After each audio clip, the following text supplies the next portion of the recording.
Hello everyone, I welcome you all in this online class. My name is Abhinav Lal. I am Assistant Professor in Department of Chemistry in Ewing Christian College, Prayagraj.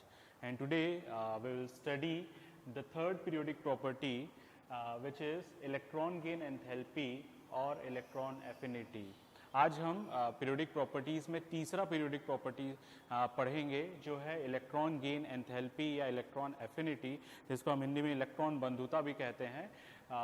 इसके पहले हमने जो दो periodic properties पढ़ी हैं, एक तो हमने पढ़ा था एटॉमिक रेडियस के बारे में जिसको हम एटॉमिक साइज भी कह सकते हैं, और दूसरा हमने पढ़ा था आयनाइजेशन एनर्जी। तो आज की क्लास में हम पढ़ेंगे इलेक्ट्रॉन एफिनिटी के बारे में।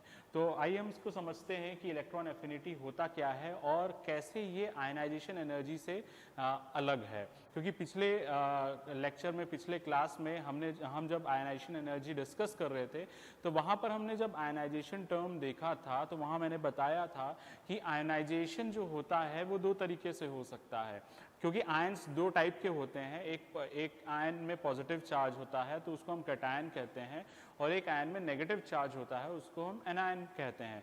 तो जब हमने आयनाइजेशन एनर्जी पढ़ा था तो वहाँ पर हमने फॉर्मेशन ऑफ कैटायन के बारे में समझा था कि जब कोई न्यूट्रल एटम कैटायन में कन्वर्ट हो रहा है तो उस समय जो एनर्जी चेंजेस हम देखते हैं that is related to ionisation energy, जो एनर्जी रिक्वायर्ड होती है वहाँ पर।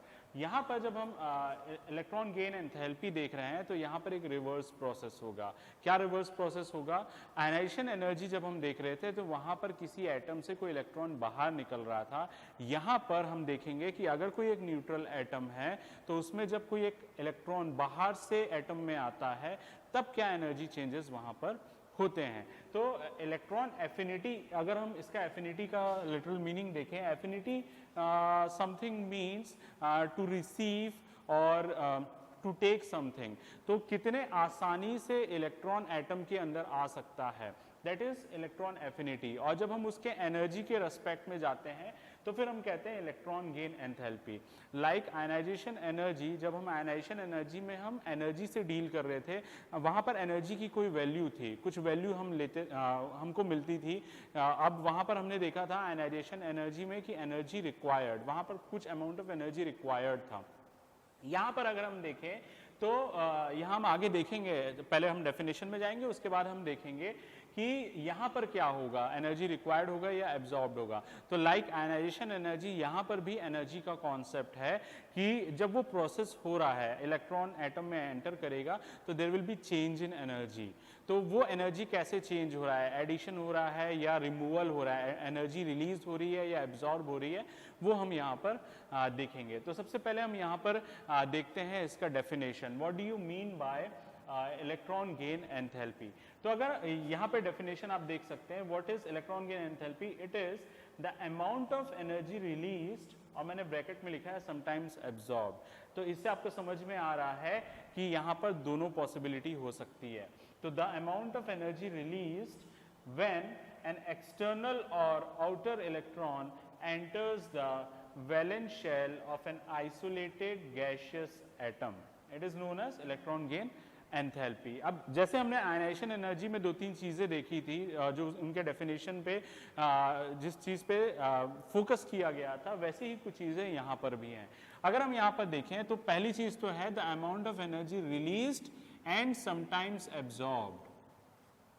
तो समटाइम्स एब्जॉर्ब अगर कह रहे हैं हम यहाँ पर, इसका मतलब क्या है? इन जनरल मतलब अगर हम ये कहें ज्यादा क्या होगा, तो ज्यादा होगा रिलीज होगी एनर्जी, ज्यादातर एनर्जी रिलीज होगी। बट कुछ केसेस में, कुछ हम ये नहीं कह सकते एक्सेप्शनल केसेस हैं, हम ये कह सकते हैं कि वहां पर कुछ इंपॉर्टेंट फैक्टर्स होंगे जो काम कर रहे होंगे जिसकी वजह से वहां पर एनर्जी रिलीज ना होके एनर्जी एब्जॉर्ब होगा। तो पहली तो चीज है कि यहाँ हमको दोनों कंडीशन देखना होगा। ऐसा केस देखेंगे जहां पे एनर्जी रिलीज है, और वो जनरल केस होगा इलेक्ट्रॉन गेन एंथैल्पी के लिए कि जनरली एनर्जी रिलीज होती है, जो कॉमन सा चीज है। पर कुछ केसेस में एनर्जी एब्जॉर्ब होगा। कब?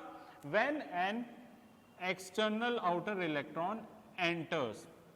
अब यहाँ पे भी वही बात है जो मैंने वहां पर स्पेसिफाई किया था आयनाइजेशन एनर्जी में, वो चीज यहाँ भी कहूंगा कि जब ये प्रोसेस हम देखेंगे एडिशन ऑफ इलेक्ट्रॉन, तो ऐसा कोई हार्ड एंड फास्ट नहीं है कि कोई एक एटम एक ही इलेक्ट्रॉन ले सकता है, वो एक से ज्यादा इलेक्ट्रॉन ले सकता है। पर जब हम डिटर्मिनेशन कर रहे हैं एनर्जी की, तो उस पर्टिकुलर स्टेप में हम एक इलेक्ट्रॉन को कंसिडर करते हैं कि जब एक इलेक्ट्रॉन ऐड हुआ तब कितना एनर्जी चेंज होगा, फिर जब दूसरा इलेक्ट्रॉन ऐड हुआ तब कितना एनर्जी चेंज होगा। और जैसे हमने आयनाइजेशन एनर्जी में सब्सिक्वेंट आयनाइजेशन एनर्जी देखा था, वैसे ही यहाँ पर सब्सिक्वेंट इलेक्ट्रॉन एफिनिटी भी हो सकता है। तो जो कंडीशन होगी कि पहला जब इलेक्ट्रॉन एंटर किया उस समय जो एनर्जी चेंज थी, वो जरूरी नहीं है कि सेकेंड टाइम जब इलेक्ट्रॉन आएगा तो वो सेम होगी, वो हमेशा डिफरेंट होगा। तो वो भी हम चीज यहाँ पर देखेंगे। तो इंपॉर्टेंट ये है कि जब हम एनर्जी कंसिडर कर रहे हैं तो हम एक इलेक्ट्रॉन को कंसिडर करेंगे उस समय। उसके आगे हम देखते हैं एंटर्स। वहां पर क्या था, the minimum amount of energy required to remove an electron, यहां पर है when an external or outer electron enters the valence shell of an isolated gaseous atom. अब ये चीज मैंने वहां पर भी बताई थी, इलेक्ट्रॉन जो है वो वैलेंस शेल पे आएगा। क्यों? क्योंकि जब आप यहां पर न्यूक्लियस देख रहे हैं, सपोज 3 शेल है, तो अगर वैकेंसी जो इलेक्ट्रॉन है अगर यहां आएगा तो हम कंसिडर कर रहे हैं, तो वहां पर मिनिमम रिपल्शन का केस रहेगा। अगर इलेक्ट्रॉन सीधा यहां आना चाहे तो वो इस कॉन्फ़िगरेशन को डिस्टर्ब करेगा।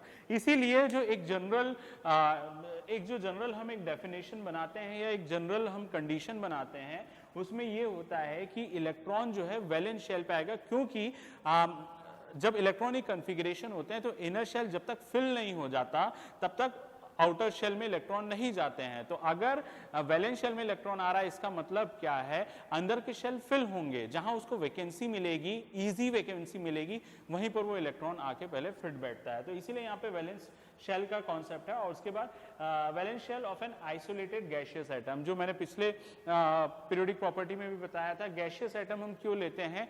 To consider minimum inter atomic repulsion, क्योंकि सॉलिड, लिक्विड और गैस में ही मिनिमम इंटर एटॉमिक रिपल्शन होता है। अगर हम सॉलिड के केस में देखें तो सॉलिड में एटम्स टाइटली बाइंडेड रहेंगे, बाउंड रहेंगे, तो जो एनर्जी जो वहां पर रिलीज होगी या एब्जॉर्ब होगा, वो इस चीज पे भी कंट्रीब्यूट कर देगा कि कैसे उसके इंटर एटॉमिक रिपल्शन को, इंटर एटॉमिक अट्रैक्शन को वो तोड़े। तो इसीलिए हम क्या करते हैं, वो स्टेट ऑफ मेटल लेते हैं जहां पर inter atomic force of attraction जो है वो मिनिमम हो। तो ये है आपका electron gain enthalpy, the amount of energy released or absorbed when an external or outer electron enters the valence shell of an isolated gaseous atom. It is known as electron gain enthalpy. Now, the first important question is why, in general, energy is released when an electron is added in an atom. मैंने ये यहाँ पे ये mention किया in general, क्योंकि definition में हमने दोनों केस देखा था, एनर्जी रिलीज होगी और एब्जॉर्ब भी होगा, पर कॉमन क्या होगा, जो कॉमन चीज़ है जो मोस्ट ऑफ द एटम्स में, वो एनर्जी रिलीज होनी है। एनर्जी वहाँ पे हमको मिलेगा, कुछ ना कुछ अमाउंट ऑफ एनर्जी रिलीज होगा। तो इन जनरल ऐसा होता क्यों है? हम अभी वो दूसरे केस पे नहीं जा रहे हैं कि एब्जॉर्ब भी होता है, क्योंकि वो कुछ केसेस में होता है। तो हम यहाँ पर अभी क्वेश्चन ये है कि जब कोई एक न्यूट्रल एटम है और उसमें कोई बाहर से इलेक्ट्रॉन आ रहा है, तो एनर्जी क्यों रिलीज होगी वहां पर?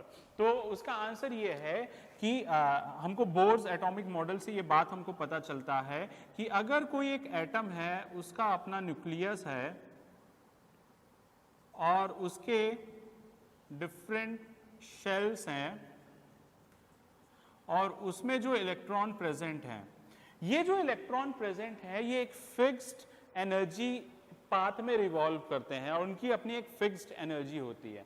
और जो इलेक्ट्रॉन इस एटम के बाहर है, जो इलेक्ट्रॉन इस एटम के बाहर है, जो डेफिनेशन में हमने कहा था एक्सटर्नल इलेक्ट्रॉन या आउटर इलेक्ट्रॉन, आउटर या एक्सटर्नल का मतलब जो एटम में पहले से नहीं है। तो जो इलेक्ट्रॉन बाहर है उसकी एनर्जी इन एटम से हमेशा ज्यादा होगी, क्योंकि जो फ्री इलेक्ट्रॉन्स होते हैं, free electrons are of greater energy. और एक रिलेशन है एनर्जी और स्टेबिलिटी का, वो ये है कि stability is inversely proportional to energy.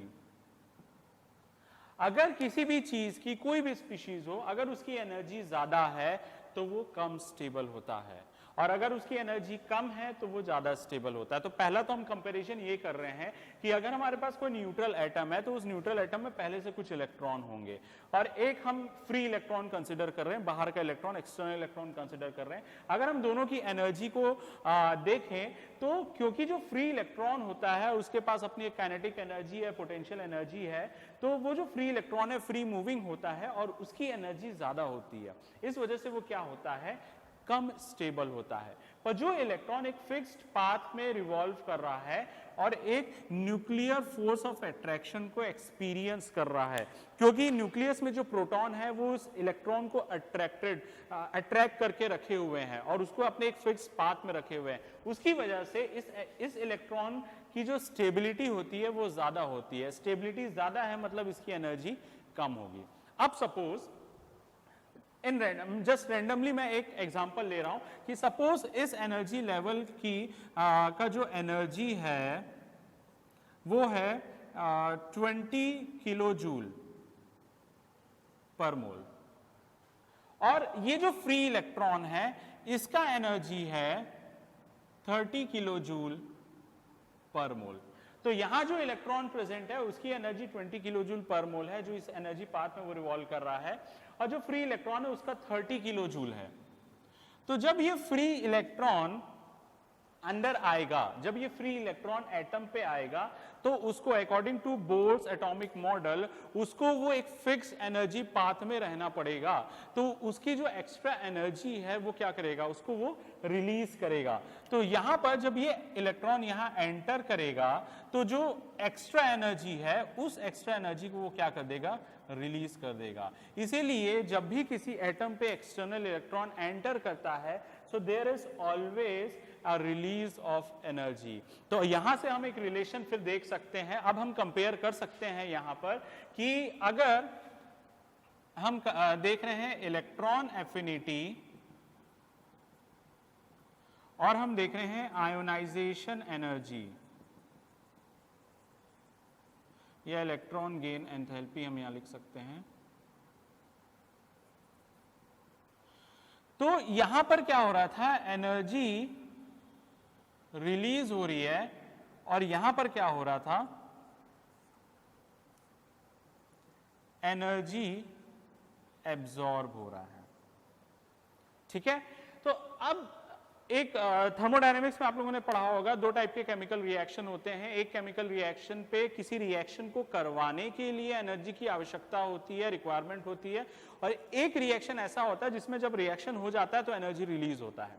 तो यहां पर क्या है, इलेक्ट्रॉन एफिनिटी में क्या हो रहा है, एनर्जी रिलीज हो रहा है। तो हम क्या कह सकते हैं, this is a type of exothermic reaction. आप कह सकते हैं टाइप ऑफ एक्सोथर्मिक, क्योंकि एनर्जी रिलीज हो रहा है, और ये क्या होगा, टाइप ऑफ एंडोथर्मिक रिएक्शन। तो जब थर्मोडायनेमिक्स में हम एक्सोथर्मिक और एंडोथर्मिक को रिप्रेजेंट करते हैं तो एंथैल्पी चेंज के बेसिस पे रिप्रेजेंट करते हैं। तो जो एक्सोथर्मिक होता है वो डेल्टा एच उसका नेगेटिव होता है और एंडोथर्मिक का डेल्टा एच पॉजिटिव होता है। तो ये इस रेस्पेक्ट में है कि जो इलेक्ट्रॉन एफिनिटी जो है या इलेक्ट्रॉन गेन एंथैल्पी है, अगर हम उसको एंथैल्पी चेंज के अकॉर्डिंग हमको रिप्रेजेंट करना है तो डेल एच वहां पर नेगेटिव होता है। और एंडोथर्मिक आयनाइजेशन एनर्जी को अगर हमको रिप्रेजेंट करना है, एंडोथर्मिक है जहां पर एनर्जी एब्जॉर्ब हो रही है, एनर्जी रिक्वायर्ड है, तो वो डेल्टा एच वहां पर क्या होता है, पॉजिटिव होता है। अब यहां पर एक और इंपॉर्टेंट टर्म आता है या एक इंपॉर्टेंट रिलेशन आता है या एक्सप्रेशन आता है कि हम इलेक्ट्रॉन एफिनिटी को या इलेक्ट्रॉन गेन एंथैल्पी को भी हम किसी पर्टिकुलर साइन से रिप्रेजेंट करते हैं। ये मैंने इसलिए बताया है क्योंकि इसके साथ अब हम कंपेयर करेंगे जब हम केवल इलेक्ट्रॉन एफिनिटी में दो केस देखेंगे, एक में जहां पर एब्जॉर्प्शन हो रहा है और एक में रिलीज हो रहा है, तो वहां भी इलेक्ट्रॉन एफिनिटी की एक साइन होता है, नेगेटिव और पॉजिटिव साइन वहां भी होता है। तो हम उसको कैसे इस चीज से डिफरेंशिएट करते हैं वो यहां हम देखते हैं। तो जैसे डेफिनेशन में हमने देखा था कि इन जनरल हमेशा एनर्जी क्या होती है, रिलीज होती है जब कोई इलेक्ट्रॉन एंटर करेगा। पर जो दूसरा केस है जहां पर एनर्जी एब्जॉर्ब हो रहा है इलेक्ट्रॉन को ऐड करने के लिए, उस केस में इलेक्ट्रॉन एफिनिटी की वैल्यू को हम रिप्रेजेंट करते हैं पॉजिटिव वैल्यू से। तो यहां पर आप देखिए, अगर इलेक्ट्रॉन गेन एंथैल्पी है या इलेक्ट्रॉन एफिनिटी है, मैं इन सब चीज को शॉर्ट में लिख रहा हूं, ये EA है और ये इलेक्ट्रॉन गेन एंथैल्पी है। ये दो तरीके से हो सकता है, व्हेन एनर्जी इज रिलीज्ड, और ये दूसरा कंडीशन होता है व्हेन एनर्जी इज एब्जॉर्ब्ड।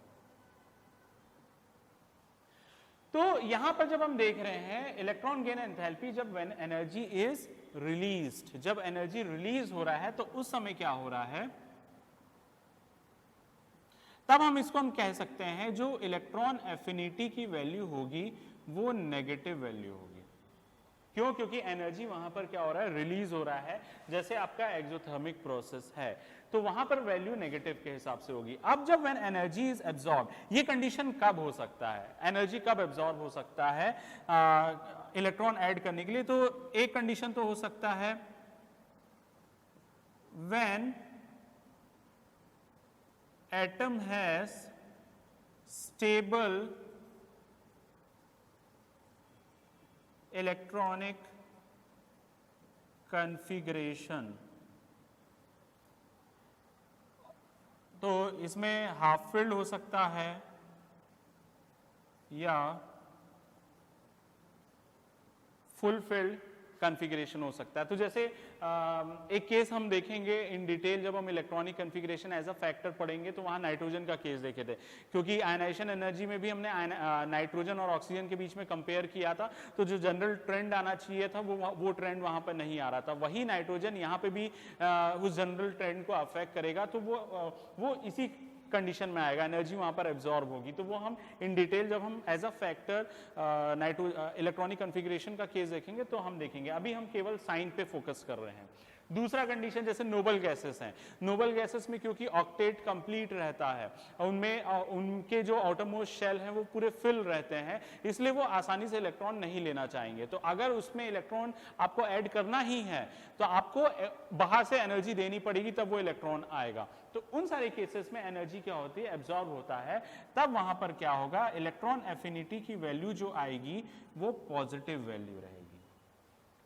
ठीक है, क्लियर है? तो ये दो कंडीशन अकॉर्डिंग टू डेफिनेशन है। जनरली क्या होता है, जनरली ये वाला केस होता है व्हेन एनर्जी इज रिलीज्ड, तो हमेशा इलेक्ट्रॉन एफिनिटी की वैल्यू नेगेटिव में होगी। ठीक है, अब जो व्हेन एनर्जी इज एब्जॉर्ब हो रहा है, किस केस में होगा, जब हाफ फिल्ड कॉन्फ़िगरेशन है या फुल फिल्ड कॉन्फ़िगरेशन है, उस केस में इलेक्ट्रॉन एफिनिटी की वैल्यू पॉजिटिव होगी। Now let us see the interpretation of value of electron gain enthalpy. हमने अभी देखा कि जो इलेक्ट्रॉन गेन एंथैल्पी है वो आइदर एनर्जी एब्जॉर्ब्ड होगा या एनर्जी रिलीज्ड होगा। तो अगर एनर्जी रिलीज हो रहा है, एनर्जी रिलीज हो रही है, तो जो इलेक्ट्रॉन एफिनिटी की वैल्यू है वो नेगेटिव में आएगी, और अगर एनर्जी एब्जॉर्ब हो रहा है तो पॉजिटिव में आएगी। अब हम यहाँ पर देखते हैं ये जो वैल्यू है, चाहे वो नेगेटिव में है या पॉजिटिव में, वो किस चीज को रिप्रेजेंट करता है। तो मैंने सपोज एक एग्जांपल लिया, सपोज किसी भी एटम के लिए इलेक्ट्रॉन गेन एंथैल्पी की वैल्यू है -50 किलोजूल पर मोल। सपोज मैंने एक एग्जांपल लिया -50 किलोजूल पर मोल। तो जो वैल्यू दी हुई है उसमें दो चीज है, एक तो साइन है और एक उसकी वैल्यू है मैग्नीट्यूड, जिसको हम कहते हैं, जो न्यूमेरिकल वैल्यू है उसको हम मैग्नीट्यूड कह रहे हैं, और ये आपका साइन है, प्लस है कि माइनस है। तो एक्चुअल में ये साइन और मैग्नीट्यूड आपको बताता क्या है। अगर आपको किसी दो एटम के लिए दिया हुआ है, एटम ए के लिए -50 किलोजूल पर मोल है और एटम बी के लिए +30 किलोजूल पर मोल है, एटम सी के लिए +20 किलोजूल पर मोल है, और एटम, या चलो इसको माइनस कर लेते हैं अभी, और एटम डी है +40 किलोजूल पर मोल। तो मैंने यहाँ 4 केस लिया है। इस 4 केस में 2 नेगेटिव वैल्यू ली है और 2 पॉजिटिव वैल्यू लिया है। तो पहला चीज तो है साइन हमको क्या बताता है कि नेगेटिव और पॉजिटिव क्या बताता है। तो साइन हमें बताता है एनर्जी इज एब्जॉर्ब्ड और रिलीज्ड, जो हमने अभी देखा है इसके पहले कि अगर एनर्जी रिलीज हो रही है तो नेगेटिव साइन होगा। तो नेगेटिव साइन देखकर आपको समझ में आ जाना चाहिए कि यहां पर एनर्जी रिलीज हो रही है, और अगर एब्जॉर्ब्ड हो रहा है तो वहां पर साइन क्या होगा, पॉजिटिव होगा। अब इंपॉर्टेंट जो है वो है मैग्नीट्यूड। अब आप यहां पे देखो दो केस हमने लिखा, एटम ए और एटम बी के लिए। अभी हम एक एटम्स का एग्जांपल लेके भी समझेंगे। अभी मैंने जस्ट एक रैंडम एग्जांपल लिया है, तो मैंने ए और बी को लिया -50 और -30, तो साइन तो दोनों का सेम है, तो दोनों से हमको क्या समझ में आ रहा है, एनर्जी वहां पर क्या हो रही होगी, रिलीज हो रही होगी। तो एनर्जी रिलीज हो रहा है तो वहां नेगेटिव होगा, और एब्जॉर्ब हो रहा है तो वहां पर पॉजिटिव होगा। तो अब जो बात है मैग्नीट्यूड का कि दोनों की मैग्नीट्यूड अलग है, तो मैग्नीट्यूड एक्चुअल में क्या बताता है, मैग्नीट्यूड बताता है, पहला चीज वो बताएगा how easily an electron can enter the valence shell of atom, और दूसरा वो बताता है the stability of that electron after entering or after addition। तो मैग्नीट्यूड जो है, जितना अधिक मैग्नीट्यूड होगा इलेक्ट्रॉन गेन एंथैल्पी का वैल्यू जितना ज्यादा होगा, वो ये बताता है कि जो इलेक्ट्रॉन ऐड हुआ है वो उसकी एफिनिटी, एटम की एफिनिटी बहुत ज्यादा थी इलेक्ट्रॉन को गेन करने की, और दूसरा ये बताता है कि जब वो इलेक्ट्रॉन अंदर आ गया तो वो स्टेबल है। तो हम ये कह सकते हैं greater the magnitude of electron gain enthalpy, more is the affinity for electron, and secondly more is the stability of that electron। ठीक है, तो अगर हम यहां पे कंपेयर करते हैं तो ये पाते हैं कि जब इन दोनों को हम देख रहे हैं तो दोनों की नेगेटिव है, तो ये साइन बस हमको ये बता रहा है कि दोनों में एनर्जी रिलीज हो रही थी। अब किसमें ज्यादा रिलीज हो रही है, एटम ए में, तो इसमें 50 किलो जूल, तो हम ये कह सकते हैं कि इसके लिए, एटम ए के लिए इलेक्ट्रॉन एफिनिटी ज्यादा है, और जो इलेक्ट्रॉन एंटर किया है वो बहुत स्टेबल है, और जो बी वाला है इसके कंपेरिजन में उसमें इलेक्ट्रॉन की स्टेबिलिटी क्या है, कम है। अब हम यहाँ पे एटम सी और एटम डी को देखें, दोनों का पॉजिटिव है, तो दोनों का पॉजिटिव वो ये बता रहा है कि दोनों पॉजिटिव वैल्यू में ये बता रहा है यहाँ पर कि उसमें एनर्जी एब्जॉर्ब हुआ होगा, कि अगर आपको इलेक्ट्रॉन को एंटर करवाना था तो वहां पर वो एनर्जी आपको प्रोवाइड करनी पड़ी थी, इसलिए पॉजिटिव है। अब जो वैल्यू है 20 किलो जूल और 40 किलो जूल, ये किस चीज को बता रहा है, तो अब ये बात है कि भले ही वो खुद से इलेक्ट्रॉन नहीं ले पा रहे थे, पर जब उन्होंने इलेक्ट्रॉन को गेन किया तो इलेक्ट्रॉन स्टेबल हुआ। तो स्टेबिलिटी जो होगी, क्योंकि दो इंडिविजुअल अलग अलग एटम हैं, तो स्टेबिलिटी दोनों में सेम नहीं हो सकती, एक में ज्यादा होगी एक में कम होगी, इसीलिए जिसकी में मैग्नीट्यूड ज्यादा होगा उसमें इसका मतलब है कि जो इलेक्ट्रॉन एंटर किया होगा उसकी स्टेबिलिटी क्या है, ज्यादा है। यहां पे अब हम कंपेयर करते हैं इसी चीज को, जो मैग्नीट्यूड वाली बात हम कर रहे थे।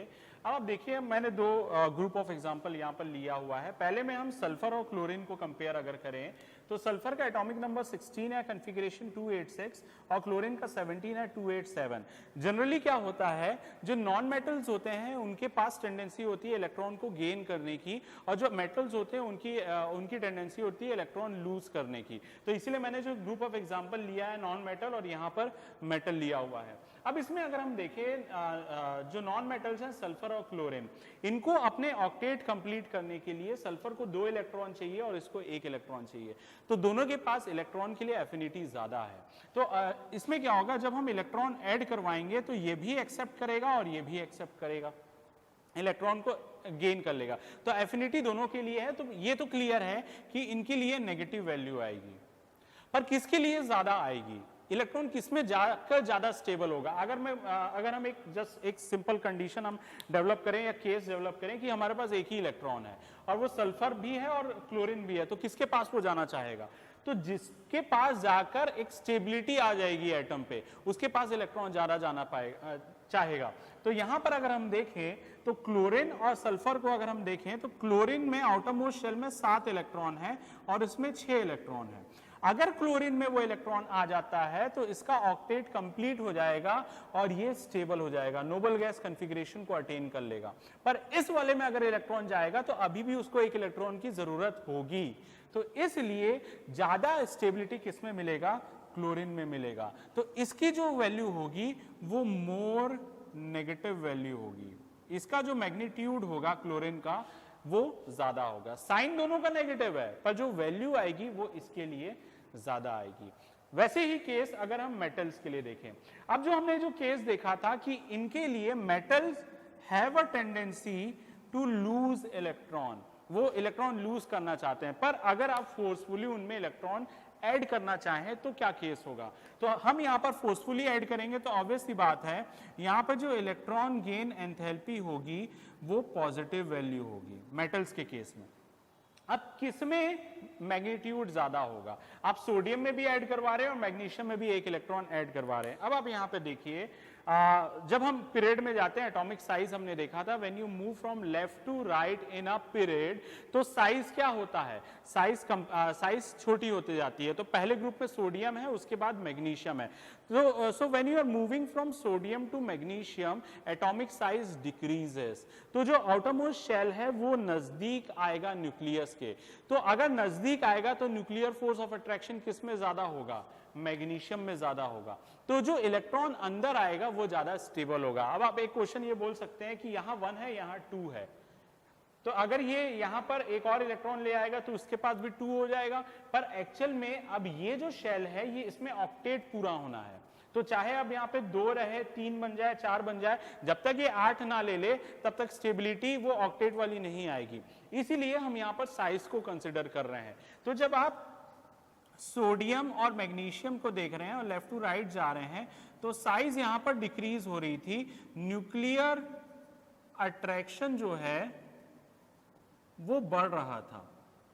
तो न्यूक्लियर अट्रैक्शन जब बढ़ रहा था तो हम क्या देखते हैं कि जो सोडियम और मैग्नीशियम के केस में इलेक्ट्रॉन किसमें ज्यादा स्टेबल होगा? मैग्नीशियम में, क्योंकि मैग्नीशियम में जो आउटर मोस्ट शेल है वो न्यूक्लियस के थोड़ा ज्यादा नजदीक है। तो न्यूक्लियर फोर्स ऑफ अट्रैक्शन ज्यादा होगा, स्टेबिलिटी ज्यादा होगी। तो अगर हम मैग्नीट्यूड की बात करें तो मैग्नीशियम पे मैग्नीट्यूड विल बी ग्रेटर।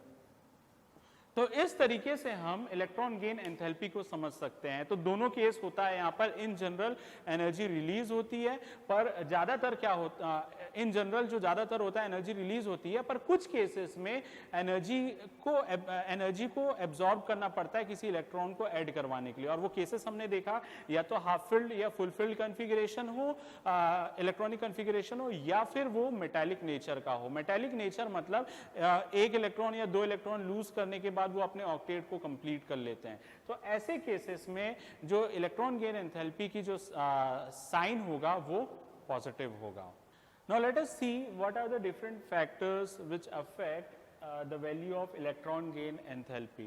तो पहला फैक्टर जो हम देखेंगे, जो हमारा पहला पीरियोडिक प्रॉपर्टी था वो है एटॉमिक साइज। अब एटॉमिक साइज जो है वो लगभग सारे पीरियोडिक प्रॉपर्टीज में अफेक्ट करता है। तो पहला इफेक्ट हम इसी का देखेंगे। तो अगर हम यहाँ पर एक एग्जांपल लेते हैं, किसी एक पीरियड को ले लेते हैं, carbon, nitrogen, oxygen, fluorine. Noble gas छोड़ देते हैं अभी, क्योंकि नोबल गैस में ऑक्टेट कंप्लीट रहता है, उसमें वैल्यू जो रहेगी वो पॉजिटिव आएगी। अभी हम एक इन जनरल केस देख रहे हैं। तो जब हम किसी पीरियड में लेफ्ट टू राइट जाते हैं तो एटॉमिक साइज क्या होता है? एटॉमिक साइज डिक्रीज हो रहा है। एटॉमिक साइज डिक्रीजेस तो उससे होगा क्या? Nuclear force of attraction increases.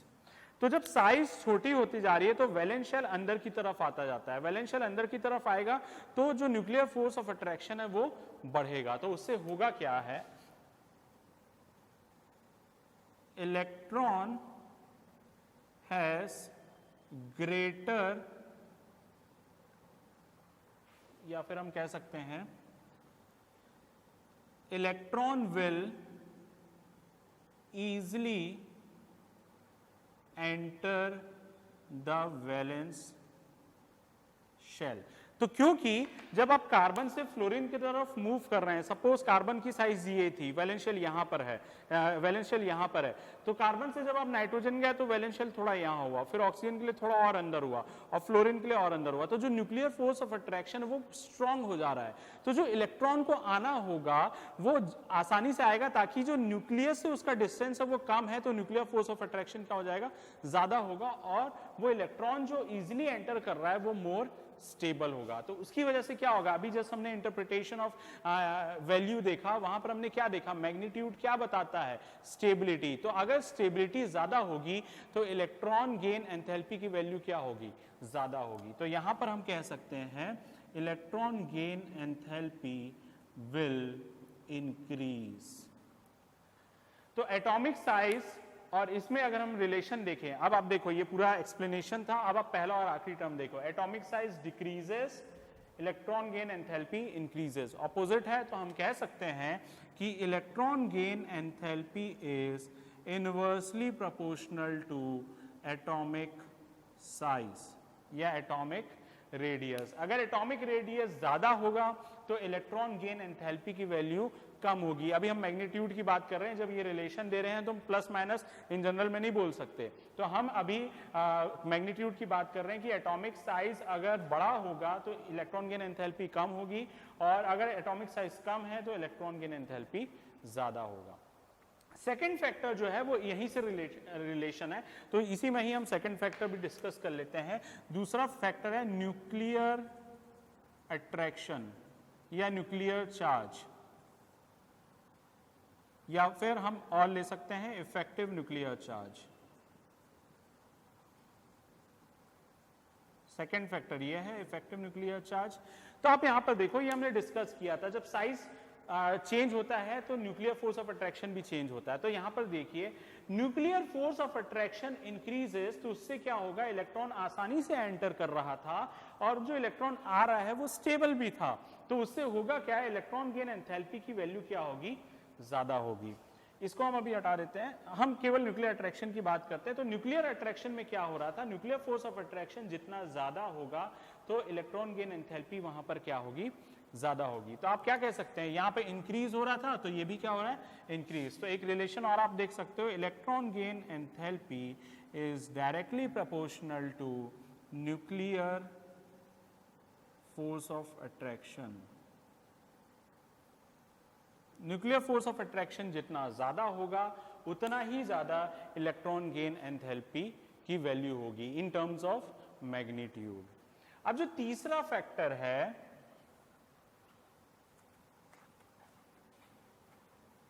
वो है electronic configuration.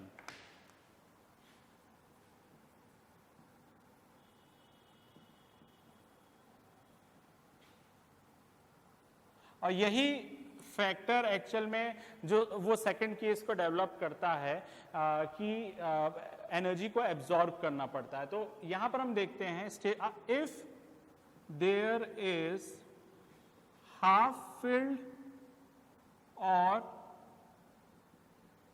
Full filled electronic configuration,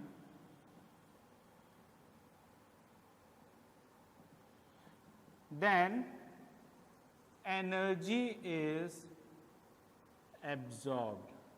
energy is absorbed होगा तो इलेक्ट्रॉन गेन एंथैल्पी की जो वैल्यू होगी वो पॉजिटिव वैल्यू होगी। ठीक है, तो यहां पर एक एग्जांपल हम देखेंगे, एक क्वेश्चन के फॉर्म में लिखते हैं, why electron gain enthalpy of nitrogen is positive but that of oxygen is negative। Question के को लेकर हम समझते हैं इसको, why electron gain enthalpy और electron affinity of nitrogen is positive whereas that of oxygen is negative। तो यहां पर हम इनके कॉन्फ़िगरेशन लिखते हैं। नाइट्रोजन जो होता है 7, नाइट्रोजन 7 है, इसका कॉन्फ़िगरेशन होगा, अगर हम ऑर्बिटल लेवल कॉन्फ़िगरेशन लिखें 1s2 2s2 2p3, और ऑक्सीजन 8 है तो 1s2 2s2 2p4। अब आप यहां पे देखिए नाइट्रोजन का जो कॉन्फ़िगरेशन है p ऑर्बिटल में जो है हाफ फिल्ड कॉन्फ़िगरेशन है, हाफ फिल्ड है तो ये एक स्टेबल कॉन्फ़िगरेशन है। पर जो 2p4 है ये ना ही हाफ फिल्ड है ना ही फुल फिल्ड है। तो अगर हम इलेक्ट्रॉन देना चाहें तो कौन आसानी से इलेक्ट्रॉन लेगा? ऑक्सीजन ले लेगा, क्योंकि उसका स्टेबल कॉन्फ़िगरेशन नहीं है पर वैकेंसी है वहां पर। अगर हम इसको ऑर्बिटल को इस तरीके से बनाएं तो 1 2 3 4 दो वैकेंसी है, अभी उसके पास 2 इलेक्ट्रॉन आ सकता है। पर अगर हम नाइट्रोजन के लिए बनाएं तो वैकेंसी उसके पास भी 3 है, बट अभी वो स्टेबल कॉन्फ़िगरेशन है।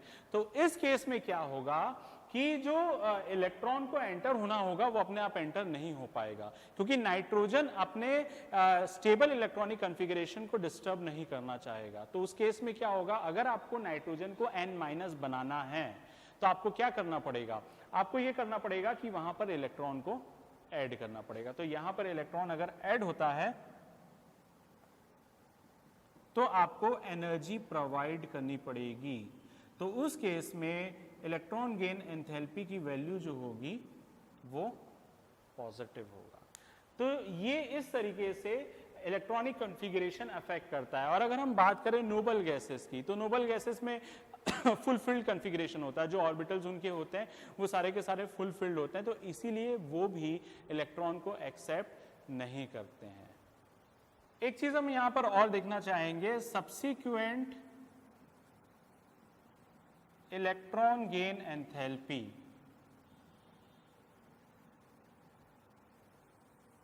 जैसे हमने सब्सिक्वेंट आयनाइजेशन एनर्जीज देखा था कि जब किसी एटम में एक इलेक्ट्रॉन निकल गया तो क्या उससे दूसरा इलेक्ट्रॉन निकल सकता है, और निकल सकता है तो एनर्जी चेंजेस कैसी होंगी, सेम होगी या डिफरेंट होगा। तो वो चीज यहां भी देखते हैं। सपोज कोई एक एटम ए है, उसमें अगर एक इलेक्ट्रॉन ऐड हुआ और इसकी इलेक्ट्रॉन एफिनिटी 1 है, हमने लिया जो भी इलेक्ट्रॉन रिलीज हो रहा है, और ये A- है, ठीक है।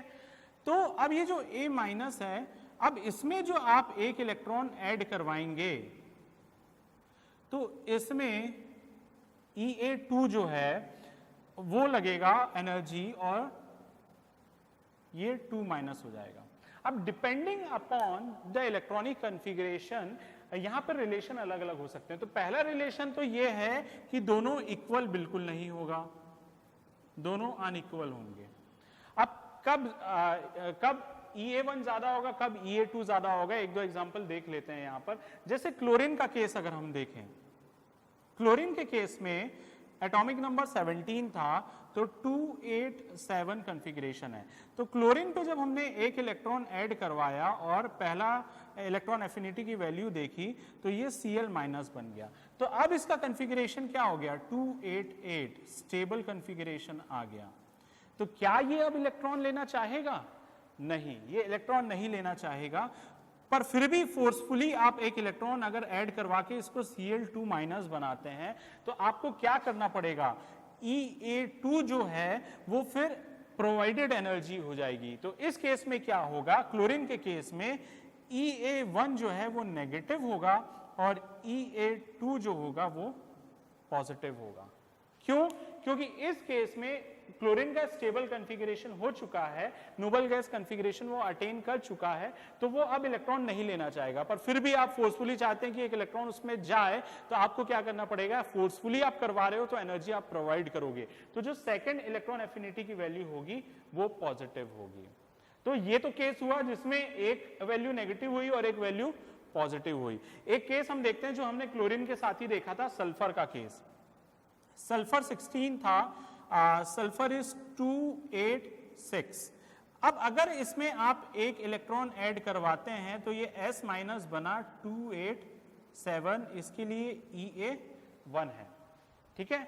अब अगर इसमें आप एक और इलेक्ट्रॉन ऐड करवाएं तो क्या आसानी से ऐड होगा? बिल्कुल होगा। क्यों? क्योंकि अभी 287 कॉन्फ़िगरेशन हुआ है, एक इलेक्ट्रॉन और आ जाएगा तो नोबल गैस कॉन्फ़िगरेशन बन जाएगी इसकी। तो जो अगला आने वाला इलेक्ट्रॉन होगा वो इससे आसानी से आएगा और आने के बाद वो स्टेबल कॉन्फ़िगरेशन को देगा। तो ये S2- बनाया और ये Ea2 हो गया। तो जब ये Ea2 हो गया तो हम ये कह सकते हैं कि पहली चीज तो ये है कि Ea1 भी नेगेटिव होगा और Ea2 भी नेगेटिव होगा। और अगर हम मैग्नीट्यूड की बात करें तो Ea1 will be smaller than Ea2। तो पहला चीज तो ये है कि दोनों नेगेटिव होंगे। दूसरी चीज, सल्फर के केस में जो दूसरा इलेक्ट्रॉन एफिनिटी की वैल्यू होगी इन टर्म्स ऑफ मैग्नीट्यूड वो ज्यादा होगी। क्यों? क्योंकि उसमें जब इलेक्ट्रॉन एंटर कर रहा होगा तो वो एक स्टेबल कॉन्फ़िगरेशन को देगा। 288 नोबल गैस कॉन्फ़िगरेशन आ गया। तो इसलिए जो ये इलेक्ट्रॉन आएगा वो एटम में स्टेबिलिटी लेकर आएगा, इसलिए ये जो एनर्जी रिलीज हो रही है वो ज्यादा अमाउंट में होगी। So this was all about electron affinity. और इलेक्ट्रॉन एफिनिटी में हमने कंपेयर किया है आयनाइजेशन एनर्जी के साथ, कैसे ये डिफरेंट है। हमने इसमें दो केस देखे हैं। In general electron energy release होता है, पर कौन से ऐसे केसेस होते हैं जहां पर एनर्जी एब्जॉर्ब होता है। फिर हमने डिफरेंट फैक्टर्स देखा, एटॉमिक साइज जितना ज्यादा होगा इलेक्ट्रॉन एफिनिटी की वैल्यू उतनी कम होगी।